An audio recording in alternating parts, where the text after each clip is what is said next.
ഗായകരിൽ രാജനായ യേശുദാസിൻ ശബ്ദം,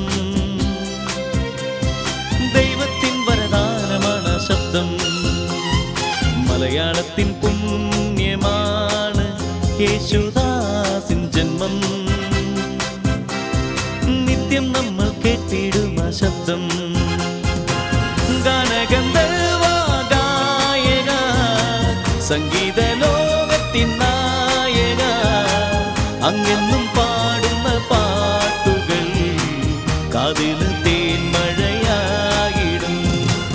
ഗാനഗന്ധർവ ഗായക, സംഗീത ലോകത്തിൻ നായക, അങ്ങെന്നും പാടുന്ന പാട്ടുകൾ കാതില് തേൻമഴയായിടും. ഗായകരിൽ രാജനായ യേശുദാസിൻ ശബ്ദം, ദൈവത്തിൻ വരദാനമാണ് ശബ്ദം.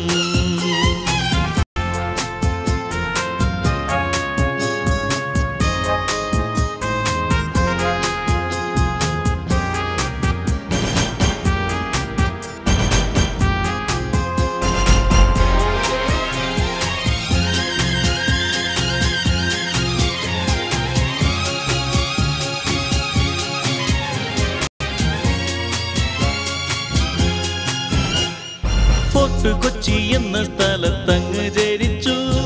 ചമ്പയുടെ കീഴിൽ പോലും പാട്ട് പഠിച്ചു. സംഗീതത്തിൽ വളരുവാനങ്ങ് ശ്രമിച്ചു. പക്ഷെ പലരും അന്നങ്ങയെ അവഗണിച്ചു.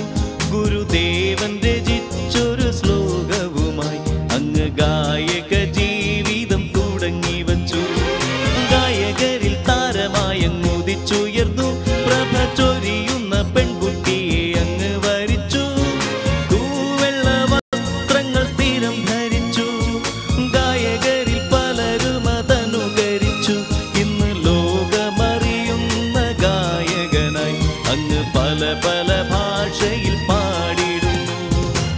ഗാനഗന്ധർവ ഗായക, സംഗീത